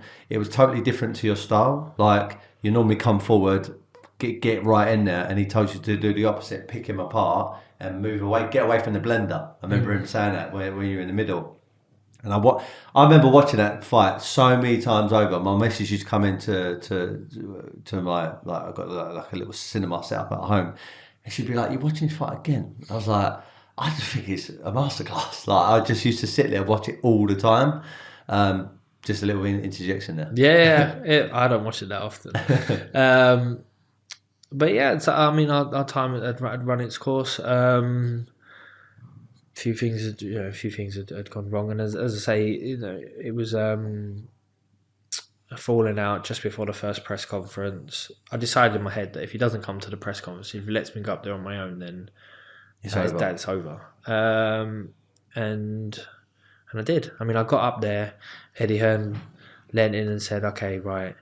Adam's been on the phone. He's told me that he's nothing to do with you anymore, and all the management stuff need now to go direct through you." And I said, "Okay, great." I said, "Could you show me that message? Because he's going to charge me 25%, and I don't really fancy paying him if he's not going to do the work for it." Hearn didn't. It's a whore game. It's a whore's game, and we the whores. We the fighters are the whores, but we like being the whores sometimes. Sometimes we don't realise we're the whores, and that's a problem. So yeah, and it was tough. That was real tough because I broke away from all I knew. But this was liberating for me. I'm going to stand up. People are going to see me for once. I remember meeting Kalle Sauerland, and every time I met Kalle Sauerland, it was like Adam was my dad, and I was a shy boy, and I just sat there and didn't really talk. Do you know what I mean? But I'm the prize pig. Do you know what I mean? That's what people are come. There's no meeting here if I'm not sitting here. If right now, here and then. And I remember meeting Kalle and him being blown away, like, "Wow, you got a voice." And and you can't walk all over me because I've got a meeting with Golden Boy next week. I've got a meeting with Barry Hearn because me and Eddie just couldn't connect at the time. So Barry's trying to pitch me Matchroom, and they're trying to do good cop, bad cop, and it's like, yeah, Eddie's looking after Froch, but I got a hold of you, and I'm meeting Frank Warren, you know what I mean? And Frank's pitching, this fight. Don't worry about the rematch with Froch. We'll go for the WBO, and as I say, it was fantastic for me. It was liberating, exactly what I needed. I was ready for it, and it made, in some ways, it sort of made me who I am now. So I'm thankful to Adam in many ways. I learned a lot about the boxing game around him. It was funny. It was funny being part of that click up, that set, because they were like anti-establishment. They did have to do a lot of things the old way, and it was a smash and grab job. When I think about it, I didn't really fit into that smash and grab job because it was Hay and Booth, and Hay and Booth are gonna smash and grab and be in and out of boxing, but it's a whore's game. It's hard to leave it, and now they're still lingering in it. Hay became set up his own promotional stuff. He was managing Derek Chisora. Booth is now he's training Conland and a few others. He's got his academy. None of them have reached the dizzying heights that they were at before, and they never will again. But they still, I think they've got a history in boxing. Like there's a significant chapter of when Hay was world champion, and they had the pay-per-view shows that was what it was. And but it was a smash and grab job because only the true promotional outfits like a Matchroom, like a Warren, will last will survive the test of time. So yeah, and I hardly spoke to Adam since. We had a meeting after the first Froch fight. We agreed a settlement for the. I think I saw a picture of you two down in the tunnel when you just yeah. So I bumped into him after the first one. Tearful, yeah, he was tearful. I was tearful. It was an emotional moment. And I looked at that and I thought they're going to get back together now. This is it, and then they didn't. And I was like, no, we probably hated each other more. But yeah, I mean, as I say, for me there and then, it was like, you are holding me back, and this is about me. It's my turn now. It's my time to shine. You know, Adam had made it. You know, Adam had a big house. You know, nice cars. You know, like you know, he was there. He was, you know, he was at the top of boxing. You know, the DeGale win, like, you're probably thinking, this was Adam. Adam did this. Do you know what I mean? And I don't take offense to it, because that was the way it was sold. But it's like, I'm fighting James DeGale. I had to convince Adam that I can beat James DeGale. I had to convince everyone, you know, unwavering self-belief. This guy, DeGale, I know him. No one else was comfortable about this fight. I mean, yeah, sure, Adam came up with this tactics, and I followed it to the letter, because that's what you do. You know what I mean? That's what you do. You employ people to, and I'd learned from, as an amateur, you know, I'd gone in. I remember fighting in an amateur fight when I had mumps. Is that how you pronounce it? I did, you know, I had illness and I lost. And my club coach Mickey said, "Don't fight. You don't need it." I was like, "Mate, Mick, I've won everything. I've won all the schoolboys. I've got to win these junior ABAs. There's no way I'm not going in them." And I went in and got beat. And then I was like, okay, from now on, I'll listen to my coaches. And that came right up to Adam Booth. And then after Adam Booth, I stopped listening to the coaches from time to time, and I went it alone. But yeah, for the DeGale fight, I listened to him. We got there. We got the win. We got the win. Who knows? I don't want to roll the dice. You know what I mean? I could have lost. I could have beaten much easier if something else had happened. But I ain't gonna roll the dice on that decision. That was the win. Yeah, that was great. But Adam's a fascinating guy. As I say, he might be a totally different person now to when I knew him. Because when I knew him, he was a man, and now he's a former man. You know what I mean? He's trained. He's a good coach, but I doubt he's first on the list for any young prospect coming through. You know. He has a particular way of training, and a lot of these fighters, some are going to succeed, some are not. You know, David Haye with one punch explosive power can have real success under Adam, because he can teach you how to get that perfect punch. You know that, but he doesn't really teach combinations. You know, he doesn't teach his fighters fall out of position after the single shot sometimes, and sometimes they can unravel a little bit. And you know, I remember boxing Kenny Anderson, who was a Scottish guy, Commonwealth champion, unbeaten pro, but just a real tough, dogged dude. And I unraveled in that fight. You know, with that, I couldn't get rid of him with the one punch system. He caught me in the third round. I had to get up off the floor. I had to dig deep, bite down the gum shield, and grind out the win that day. And I wasn't, you know, I'd had a few problems in the build-up. I'd supposed to box 2 weeks before, so I think I'd peaked and then came back. But fortunately for me, I got, you know, Anderson took the fight at late notice, so it was a lucky escape for me that night. But it was a clear sign that I needed to change a little bit or something, because I had the element of unraveling. Yeah. But I tried to do that throughout my whole career. You know, I moved away from Adam. I started working with a fellow called Paddy, who was he'd been around the pro gyms. You know, he was big into like James Toney and dudes like that. And you know, I said, I want to learn how to throw combinations. Like, let's work on combinations. And he's like, yeah. So then your feet change a little bit. You sit in your stance slightly different. You change the angle of the shot, and he was really good for me for that. Sometimes it wasn't quite as fascinating to watch, or as, you know, on the edge of your seat stuff, because I wasn't forever just goaded in trying to bounce off the back leg, big right hand. So, you know, and you can kind of see that in the time I spent with Paddy. But then I move on to Shane and change it up again. So, you know, you want to be a complete fighter, as well-rounded fighter as possible, but stick to your attributes as well. And I probably got close to what I could, my potential near the end. So the likes with the conditioning I was in for Chudinov, for Eubank, for Jamie Cox, these fights, even the Martin Murray fight, I was in real good nick, real sharp, real on, technically probably as close to the best version of myself as I could have been. So yeah, I'm thankful to all of them.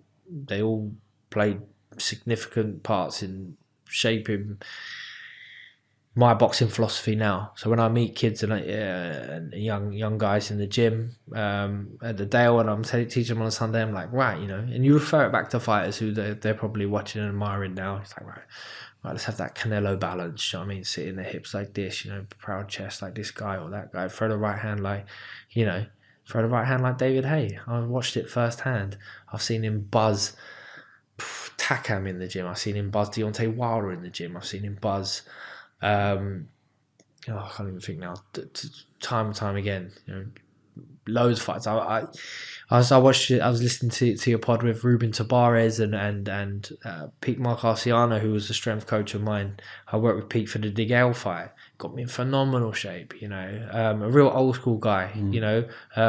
But old school when it came to like his love for combat sports. He told me that he grew up in Italy. And he'd be watching the old mixed martial arts films, and then he'd set up his own class on a Sunday afternoon where the locals would come and he'd be teaching them like, I don't know, Bruce Lee or whatever he was into at the time. But then when it came to the strength and conditioning, he's highly qualified, knowledgeable, and then had that ability to transfer that knowledge into your performance. It's all well and good getting strong, getting fast, getting powerful, but how do you then transfer that into your boxing? So I worked with some of the best guys in the country. Started off round the corner from here at the third space, working with Jez Wilcox, who's a great strength and conditioning coach. We have loads of fun with him, throwing med balls, off the wall, making a loud noise. So yeah, it was really good. Yeah. Pete and Ruben, I've had a pleasure training with them myself a few times. I just like the way they're so educated with what they do, and they always come up with like quite quirky stuff, but makes a lot of sense. Look, there's only about 3 or 4 things I want to ask you, but obviously I know it's time. Let's go for it. Yeah. So obviously, if you want to answer them quite short answers, then fine. Let's just say you won that fight. I know it's all hypothetical and it's almost like dreamland now, but you won that fight against Callum Smith, right? You say you were going to hang it up, but then the Canelo Alvarez team contacts you and said, right, we want to fight you. There's 10, 15, 20 million pounds on the table. And I'm hoping you would say, okay, yeah, this is going to get me going. If you would have fought Canelo Alvarez at your peak, where you were the man, like smashing bods up with that right hand, how do you think the fight would have gone? I'd have beat him, but you can have that opinion. Every fighter should have that opinion about themselves. Agreed. Unwavering self-belief. How do you think it would have gone? Like points, knockout? I don't know. I'd like to say I'd chin him, but I don't know if I could. Do you know what I mean? I think he's probably got a great chin. I mean, Golovkin couldn't get rid of him. Do you know what I mean? No one's really come close to even hurting him or buzzing him. He's got like a neck like a bulldog, hasn't he? But I've got a natural size advantage, so you'd have to jam him with the straight shots. He springs in from distance, from a wide range. He springs in out of range real quick. He's got a great arsenal of shots. He's got plenty, like every shot in the book. And he throws unconventional shots, or at least I believe are unconventional shots. Like he would do like a lead left hook to the body. And that's a dangerous shot because you're opening up that side of your face. Yeah, but I think he punches with such spite that he can roll the dice a little bit because most people as soon as they know something's coming, they'll back away, or they'll cover up. They'll cover something. So, but yeah, phenomenal head move. Like every Mexican, he pulls away from the shot, which. Like me as a British fighter, unless you've been doing that since you're 7 years old, like don't do it. Don't try and do it now. You know what I mean? Like with the Mayweathers, when people are trying to do the shoulder roll, he's been doing that since he's 7 years old. He's perfected it. He's sparring with big dudes and they can't get off on him. And then unless you're a James Toney and you're going to sit on the ropes and let these guys wade away at you and just slip and slide, and the odd one goes through, but you're pulling away. But I'd love the challenge. Lots of fighters don't shy away from challenges, and I was certainly one of them. I wouldn't have had no qualms about fighting him. I think I would. I think he went straight through that current crop of super middleweights, and he's the A side, so he gets a lot of stuff on his own terms.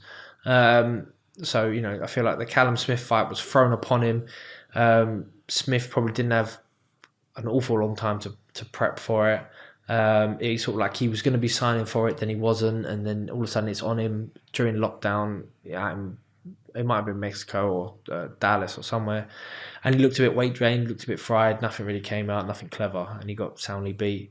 Other than that, he's beat Kovalev, which he knew something about Kovalev. Do you know what I mean? It was a former shadow of himself, Kovalev. And I've got to say, I'm a big fan of Canelo, but personally, I think it was losing that fight on points, because I think Kovalev was just keeping him at bay. And then he come around that wild left hook, and it just caught him, and he just sort of collapsed. And I was thinking, bloody hell, you were actually winning this fight, but that's boxing for you. Yeah, I mean, I'm a huge Canelo fan, like huge Canelo fan.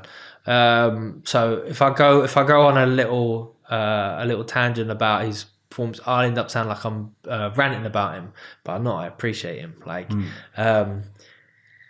but at the same time, you're like, well, you are the A side. There's a reason you was able to unify the super middleweight division like in 12 months, because everyone just does as they're told. Do you know what I mean? I thought his toughest fight at super was going to be Caleb Plant, but when you really go into detail about what they've been through and what they've done, it was always going to be a comfortable Alvarez win. Billy Joe Saunders, I think he's not even really a super middleweight, so I never really had him a chance in that fight. And I'm not sure where he goes from here. Do you know what I mean? So there's some big dudes like Benavidez, but he blows hot and cold. You got Berbatov or Betabayev, I'm not sure how he pronounces his name, but big, strong caveman type light heavyweight. Can he give him problems? I mean, boxing wise, not at all. But in terms of if he gets into range and lets his hands go, he might be able to walk through Canelo's punches and land saying. And then the other dudes who are like the talented middleweights like Charlo and Andrade and guys like that, you're like, yeah, great, but he's already beat Danny Jacobs. He's already cleaned up the super middleweight division. So are these guys actually big enough? Are they actually gonna put a dent in him? Because if you're just gonna try and pick a points win against Alvarez, we don't really want to watch that. We do and we don't. So I think he's a man at the moment. He's phenomenal talent, and it'll be interesting to see how long he can cope at the top. Do you know what I mean? That was the most amazing thing for me about Mayweather, is like, what gets you up in the morning? Is it literally just being the man? Do you know what I mean? So you said like money, definitely money. He wants that money, but he wants that money, I think, also because it just means he's the man. Do you know what I mean? And now he loves nicking amazing money for fake fights, against YouTubers or whoever it's going to be, because that still means he's the man. Do you know what I mean? I'm the man from the work I've done before because I can go out and get this, So yeah, it's tough because you want him to be in a real fight, because as boxing fans we want to see it. Do you know what I mean? And Golovkin at 39, 2 losses on his record, not the same. It's not going to be the same. Who else is there? Do you know what I mean? Who else? Is it Berbatov, Betabayev up at light heavyweight? Is it a Bivol? Is it someone like that?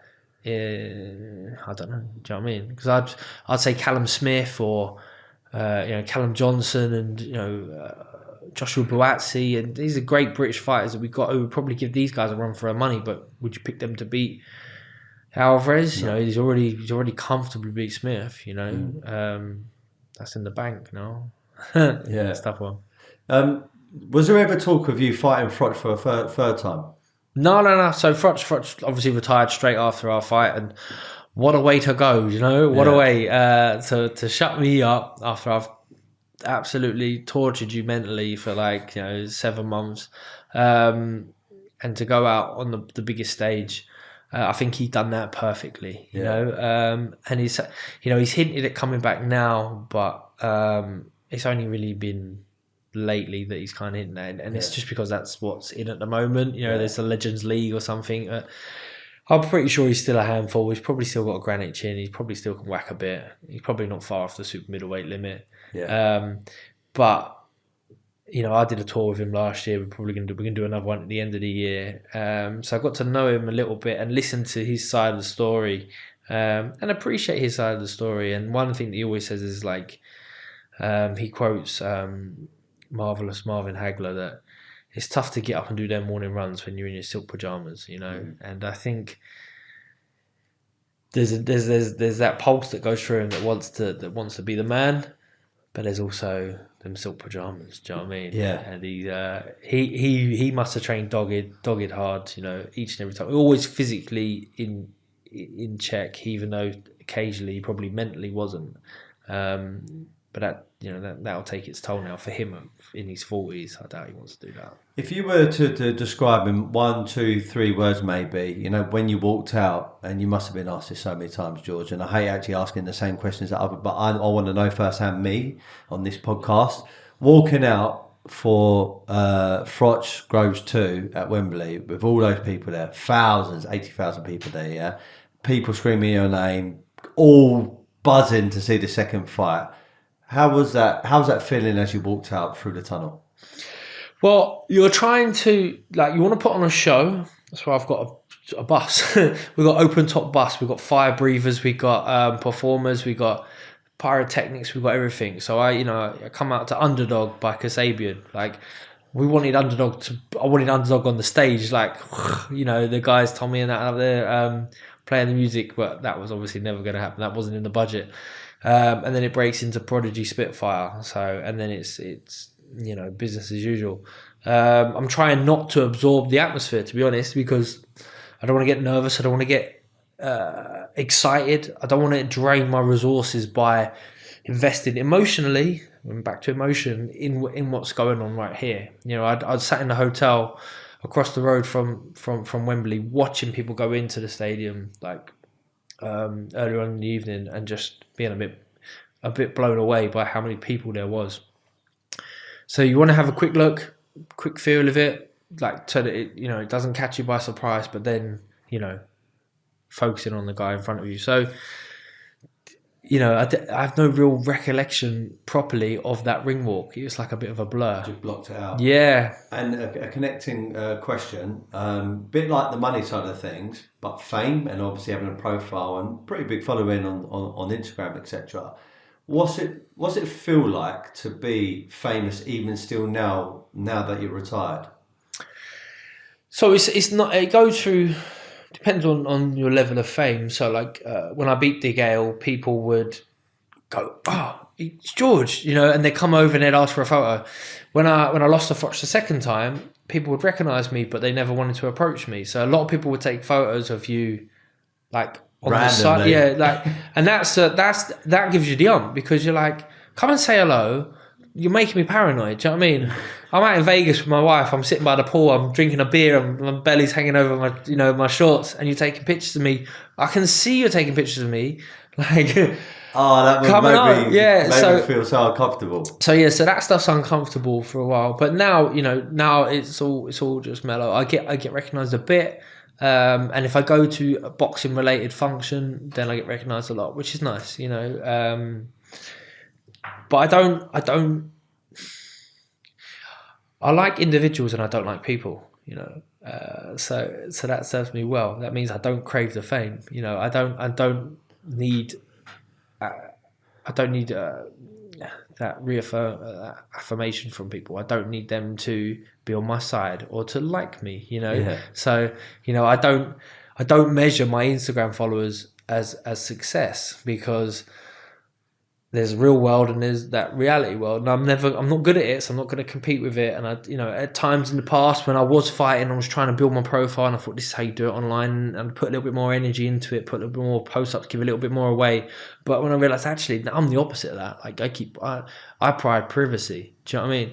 If there's a magical moment going on, I don't want to miss it because I'm trying to catch it on my phone to send it to people I don't even know and don't even care about. So I try to live in the moment like that.